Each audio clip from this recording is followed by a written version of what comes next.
आज हम लोग आलोक पाठक जी से बात कर रहे हैं। आप इंडिया टुडे ग्रुप में बहुत लंबे समय तक कार्यरत रहे और इन्होंने जो काम किया है उसके जरिए संपादकीय, मार्केटिंग, सेल्स हर पक्षों को बहुत ही गहराई से देखा है। आप मार्केटिंग सेल्स के फील्ड से जुड़े रहे हैं, मूलतः बागी बलिया के रहने वाले हैं। मैं जानना चाहता हूं आलोक जी कि आप इंडिया टुडे से कैसे मुक्त हुए, कब मुक्त हुए? देखिए, इंडिया टुडे मैंने 1 अगस्त 2006 को ज्वाइन किया था एज ए डिप्टी मैनेजर और वहाँ 14 साल तक काम किया और जनरल मैनेजर के पद तक था। और जब कोरोना आया तो पिछले साल इंडिया टुडे ने क्या किया कि क्योंकि आर्थिक मंदी थी और प्रिंट पे सबसे ज्यादा फर्क पड़ा, तो पहले फेज के बाद ज्यादातर मीडिया कंपनियों ने अपनी कॉस्ट कम करने की कोशिश की। उसी दौरान इंडिया टुडे ने मैगजीन डिवीजन से भी काफी लोगों को निकाला, जिसमें मेरे जैसे 5-6 जनरल मैनेजर्स और कुल मिला के 70 स्टाफ थे, जिनको कि 30 जून 2020 को हम लोग का जो एक कॉन्ट्रैक्ट होता था उसको टर्मिनेट कर दिया गया। और कॉन्ट्रैक्ट के तहत जो भी जो हम लोग की हमारे उनके बीच का एक समझौता था, उस अनुबंध के तहत उन्होंने जिसकी जो अनुबंध की मियाद थी 2 महीने 3 महीने की सैलरी और बाकी ग्रेचुटी और ये सब कुछ उन्होंने टाइम पे पे कर दिया। तो मूलतः 1 अगस्त 2006 से लेकर 30 जून 2020 तक था। 13 साल 11 महीने मैंने काम किया इंडिया टुडे के यूपी ब्रांच हेड के रूप में और बहुत ही अच्छा रोमांचक सफर रहा, बहुत कुछ सीखने को मिला। मैंने अभी फेसबुक या ट्विटर पे आपका एक देखा जो है, जिसमें आपने 25 जून को लिखा है कि आज से साल भर पहले इंडिया टुडे ने कोरोना के नाम पर हम जैसे लगभग 300 लोगों को आजाद कर दिया। साल भर की बेरोजगारी, कोरोना की दूसरी लहर में हुई लाखों की मौत पे मोदी और योगी के झूठ से मोदी भक्ति का चश्मा मन से उतर गया। पॉकेट में पैसे जरूर नहीं है पर अब हालातों से लड़ने में मजा आ रहा है। ये जो स्वीकारोक्ति है, ये एक बड़े साफ दिल और एक साहसी दिल के व्यक्ति की ही हो सकती है। ये कैसे आपने लिखा 300 लोगों को की छटनी कर दी इंडिया टुडे ग्रुप से, और फिर बेरोजगारी और कोरोना की लहर, उसमें जो है योगी मोदी का झूठ, भक्ति का चश्मा उतर गया। ये बातें बड़ी, मैंने बहुत सारी बातें हैं, कम शब्दों में बहुत सारी बातें लिख दी हैं आपने। ये भक्ति का चश्मा वाकई चढ़ा था आप पे? नहीं, भक्ति का चश्मा सिर्फ मुझे नहीं चढ़ा था, मैं कहूंगा कि पूरी भारतीय मीडिया पे चश्मा चढ़ा था।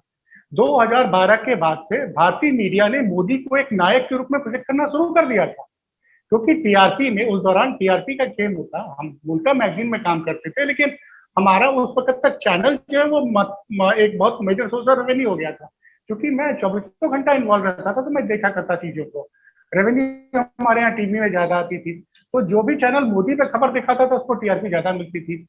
तो अब आज तक शुरू से नंबर 1 रहा, उसने मोदी को ज्यादा, और मोदी को इसको भुनाना बहुत अच्छी तरह आता है। और 2013 का इंडिया टुडे कॉन्क्लेव मैं कभी नहीं भूलूंगा, जबकि इंडिया टुडे कॉन्क्लेव में जो अंतिम मेगा नाइट के जो मेजर स्पीकर थे वो मोदी जी थे। तो वो 13 या 14 मार्च का दिन था 2013, और उस दिन हमारे इंडिया टुडे कॉन्क्लेव के मेगा स्पीकर थे नरेंद्र मोदी जी। और जब वो हॉल में आए, उस हॉल के आने के पहले जो माहौल था, पूरा हॉल खाली करा दिया गया, और जब 5 मिनट के लिए हॉल खोला गया तो बड़े बड़े लोग कुर्सी लेने के लिए ऐसे दौड़े कि ऐसी भगदौड़ मैंने जिंदगी में नहीं देखी थी। और जब तक मोदी जी बोले, पूरे हॉल में एकदम पिन ड्रॉप साइलेंट था, और उनके एक एक स्टेटमेंट पे ऐसे तालियां बज रही थी जैसे कि पूरे देश को लग रहा था कि अब तो हमको वो राजा मिलने वाला है जो उनको सारे कष्टों से मुक्ति दिला देगा। तो मेरा ये कहना नहीं था, पूरे देश के मीडिया को लग रहा था कि मोदी नाम का जादूगर आएगा और देश की सारी समस्याओं का अंत कर देगा। अभी क्या सच्चाई है, अभी क्या रियलिटी है आपकी नजर में? अभी रियलिटी क्या है? मोदी के शासन के जितने वर्ष हुए उसमें आपको क्या लगता है कि जो उम्मीदें, आकांक्षाएं थी, आप वहां पे जो लोगों ने की थी, आपने जो की थी, वो कितनी पूरी हुई? सब ध्वस्त हो गई। उनकी कथनी कथी में बहुत अंतर है। अगर बालाकोट नहीं होता तो शायद मोदी 2019 में चुनाव नहीं जीतते। वो बालाकोट ने बचा लिया, क्योंकि अगर हम चुनाव को पैमाना माने कि 2018 के अंत में जो चुनाव हुए थे मध्य प्रदेश में, राजस्थान में, छत्तीसगढ़ में, वहां भाजपा बुरी तरह से हारी थी। और 2-3 राज्यों में तो 15-15 साल बाद सत्ता से बाहर हुई थी। वो तो बालाकोट हो गया, देश के अंदर लगा कि देश को फिर लगा कि मोदी एकमात्र ऐसा नेता है जो देश को एक कर सकते हैं, इसलिए एक हारा हुआ चुनाव बीजेपी जीत गई 2019 में। और मुझे लगता है 2019 का चुनाव जीतने के बाद मोदी और लोगों को लग गया कि अब उस देश में वो उनको कोई हरा नहीं सकता है, और फिर उन्होंने मेन मुद्दों से दिमाग हटा के कश्मीर पे चले गए और तमाम चीजों पे चले गए। जनता को रोजी रोटी चाहिए, बेरोजगार चाहिए, जनता महंगाई पे त्रस्त है। वो आप कश्मीर पे खिलाते रहे। उसके बाद कोरोना आ गया, कोरोना ने तो पूरी अर्थव्यवस्था की पूरी पोली खोल दी। पहले दौर तक तो फिर भी ठीक था, लेकिन दूसरे दौर में जब बंगाल का चुनाव था, पूरा देश ऑक्सीजन के लिए त्रैमाम कर रहा था, मोदी जी दीदी और दीदी चिल्ला रहे थे, वहां तक भी ठीक था। 16-17 अप्रैल के बाद मोदी जी चुनाव प्रचार में नहीं गए, बहुत अच्छी बात थी। लेकिन देश के अस्पतालों में ऑक्सीजन की कमी थी, मोदी जी ने एकदम खामोशी ओढ़ ली। इनके मुख्यमंत्री, इनके नेता, इनके अधिकारी झूठा बयान देते रहे कि ऑक्सीजन की कोई कमी नहीं है, और लोगों ने ऑक्सीजन की कमी की वजह से लोग मतलब सड़क पे खड़े खड़े मर रहे थे। लखनऊ के वीडियोस वायरल हुए थे, याद कीजिए कि शमशान घाट पे कितनी लाशें जल रही थी। तो ये जो झूठा बयान थे, इसने और तोड़ दिया।